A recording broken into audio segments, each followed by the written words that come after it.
Pain has a face. Allow me to show it to you. What's up, horror buffs? Welcome to the Death Twitch Horror Review here on Effin' Ingenious. I'm Eric Heisserer. Well, let's wrap up our look at all the Thing movies. We started with The Thing from Another World. Then we went to John Carpenter's The Thing. Now we're going to review The Thing again from 2011. We found something quite remarkable. Did you hear that? This thing has replicated a person. That's not possible. It's like a virus. Not all of us are human.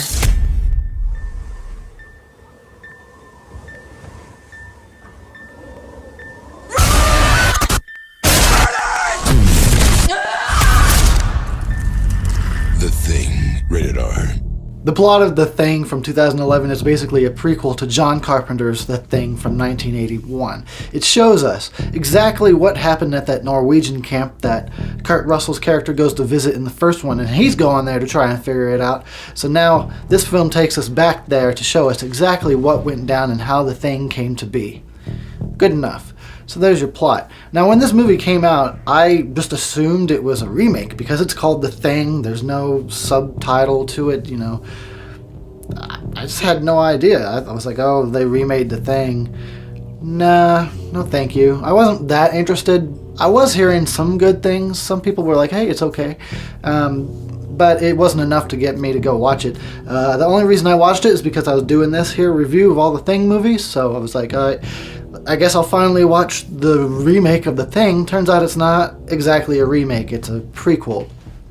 And it never really dawned on me, watching the original, that there is another story to be told. What did happen at the Norwegian camp? How did The Thing get from there to here, you know? I was just so mesmerized by the movie The Thing from 1982 that it didn't quite dawn on me that, like, maybe there is another story to be told. But at the same time, it's kind of the mystery that you don't know what happened there. It kind of adds to the movie. It really does.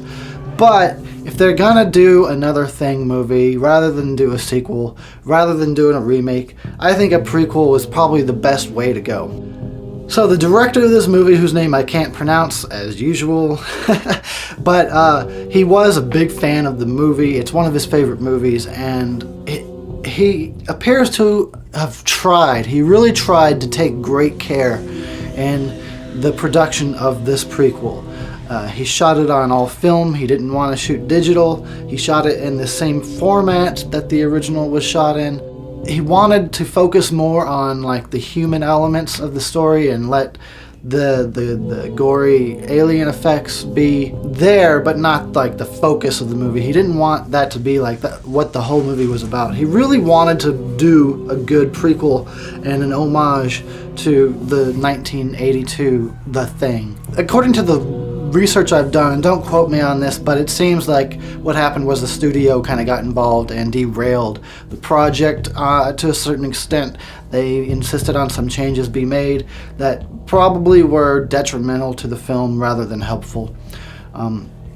So I've done research on this, and this is the first time I think I've ever looked at other people's opinions on a movie before I did my review, and I'm never fucking doing that again. But there's a lot of hate towards this movie, and that's because, well, that's just that's just your fucking general internet response to anything. The fucking internet has ruined us. Everybody's just automatic response to anything is disappointment and hate. Everyone's a fucking snob these days. They're all hipsters. Everybody just automatically is like, oh, that's not good enough. Fucking fuck that. Nah. I'm about to start to go on a rant about the fucking internet. But like I said, I'm not going to let that affect my review. My honest opinion is I went into this with extraordinarily low expectations. So that probably has something to do with the fact that I wound up enjoying the movie. I thought it was better. It was much better than I expected it to be. Now, is it perfect? No. There's definitely some things that I would have liked more attention. I would have liked more of the paranoia aspect. I would have liked more character development, but they gave me way more than I was expecting to get. I really thought it was just going to be an hour and a half of just CGI monster effects, woo, constantly flashing at the camera, but I got a little bit more than that. So I wound up being pleasantly surprised. I enjoyed the movie, and I'll probably wind up watching it again. Like I said, it's not perfect, and to compare it to the masterpiece from 1982, no, it doesn't compare. But for what it is, it's not too bad. Now, all you movie snobs out there, go ahead and leave your very, big-worded comment about how much of an asshole I am because I kind of like something, and how you fucking hate everything because nothing's good enough. One controversial thing about this movie that's definitely a shame is there was an effects company that worked on the movie called Amalgamated Dynamics by Alex Gillis and Tom Woodruff, and they spent like months and months and all this time and energy and effort building practical effects, practical props, suits, like animatronics, things, just going all out to make actual real practical effects for this movie. And then in the end, something happened. I don't exactly know what, but some fucking retarded studio executive, I guess, I'm assuming, said, oh shit, those practical effects look too real, let's paint over it with some fucking CGI bullshit. And so that's what we get. In the final product of the movie, a lot of the actual practical effects that these people spent months building was painted over with some pretty mediocre looking CGI. And they're either completely covered by the CGI, completely replaced, or they're very heavily augmented.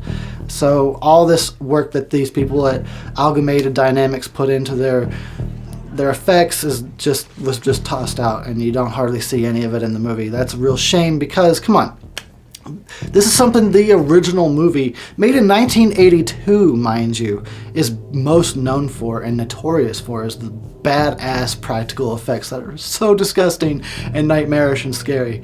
And they hold up. To this day, they hold up. Now see, look at this crap from 2011. Look at this CGI crap. Now, in 25 years, nobody is going to be wondering or marveling or asking about how did they do it? Oh my God, look at those effects. No, they're going to be going, yeah, I know, they put some computer-generated images in there. That's how they did it. See, I mean, nobody's going to be like, oh my God, all the work that... No, somebody typed in some shit, and there you go. This does appear to have a happy ending, however. In response to what the studio wound up doing to all their hard work, the guys at Amalgamated Dynamics decided, you know what, let's show them. Let's show Hollywood a thing or two. So they developed a Kickstarter for a movie called Harbinger Down. Now this is it's in the vein of The Thing. It's very similar to The Thing or Alien, and the concept. But the idea is that it's a completely all practical effect alien monster movie.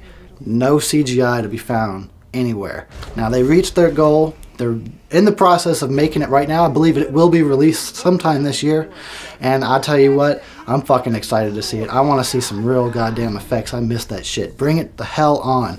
I'll be there at the theater if it gets released. I'm going to watch this. I'm going to support this. And if you're someone that's like me, I know not everyone is. Some people don't have an issue with CGI. I don't really have an issue with it as a tool that it's supposed to be used as. I just don't like when it's overused. But if you're someone that's like me, kind of prefers the real thing as opposed to, the fake looking cartoon CGI, definitely support this movie. Go to the trailer, give it a thumbs up, share it on Twitter, Facebook, go see it. If you're someone that's into that stuff, we need to support this kind of thing in order to have more of it, to have that come back at least to some extent. So that's cool. We got that going on. Back to The Thing. Let me wrap this up because I don't know if there's anything else I really want to say about The Thing. I thought it was okay. So I'm going to give it a 2 3/4 star rating because it was aight. It was aight. Not the best. Doesn't compare to the original. It was aight. Let me start all over. I hate when I have to start all over because I fucking fucked up. Cause I fucking fucked up, that's what I do. I fuck up, yeah. Alright.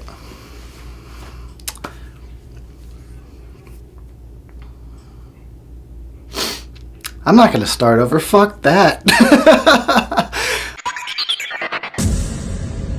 fucking ingenious.